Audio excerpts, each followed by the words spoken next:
کسی نے سوال پوچھا کہ چاروں امام کے ماننے والے کون ہوتے ہیں اور کیا چاروں امام کے ماننے والے ہی قرآن و حدیث پر ہیں؟ علامہ طحاوی رحمۃ اللہ تعالی علیہ حاشیہ در مختار میں چوتھی جلد صفحہ نمبر 153 مطبوعہ دار المعرفہ بیروت آپ فرماتے ہیں کہ جو شخص جمہور اہل علم و فقہ و سواد اعظم سے جدا ہوئے وہ ایسی چیز میں تنہا ہوا جو اسے دوزخ میں لے جائے گی۔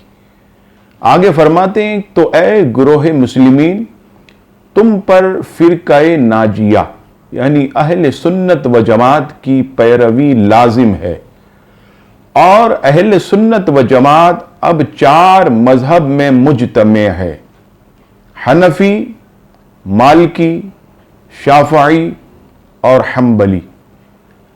امام اعظم ابو حنیفہ کی پیروی کرنے والے کو حنفی کہا جاتا، امام مالک رضی اللہ تعالیٰ عنہ کی پیروی کرنے والوں کو مالکی کہا جاتا، حضرت امام شافعی علیہ رحمہ کی پیروی کرنے والوں کو شافعی کہا جاتا، اور امام احمد ابن حنبل رضی اللہ تعالیٰ عنہ کی پیروی کرنے والوں کو حنبلی کہا جاتا۔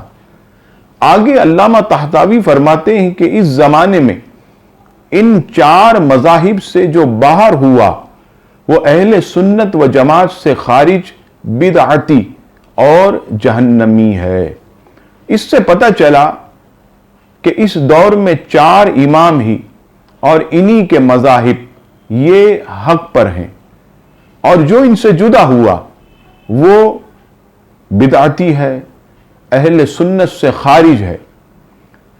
اور یہ پوچھا گیا کہ کیا یہی قرآن و حدیث پر ہیں؟ تو ہاں، یہی 4 مذاہب پوری دنیا میں جو 1 ارب اور کچھ کروڑ مسلمانوں کی تعداد ہے، ان کی ایک بڑی اکثریت وہ انہی 4 مذاہب سے تعلق رکھتی ہے۔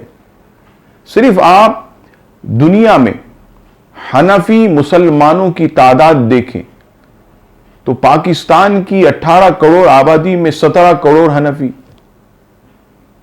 ہندوستان میں 28 کروڑ مسلمان میں 26 کروڑ حنفی، پورا افغانستان حنفی، پورا بنگلہ دیش حنفی، ترکی حنفی، اور اس کے علاوہ دنیا بھر میں کئی ایسے ممالک جس میں حنفیوں کی تعداد تقریباً 90 کروڑ سے زائد، الحمدللہ۔ اور اس کے بعد امام شافعی کے ماننے والے، امام احمد ابن حنبل اور امام مالک کے ماننے والے ہیں، اور اسی پر جو ہے اہل سنت و جماعت قائم ہے۔ اور جو اس سے خارج ہوا، جو اس سے ہٹا، جو اس سے جدا ہوا، وہ اہل سنت و جماعت سے خارج ہوا۔ اسی پر پوری امت کا اجماع ہے۔ واللہ تعالی عالم۔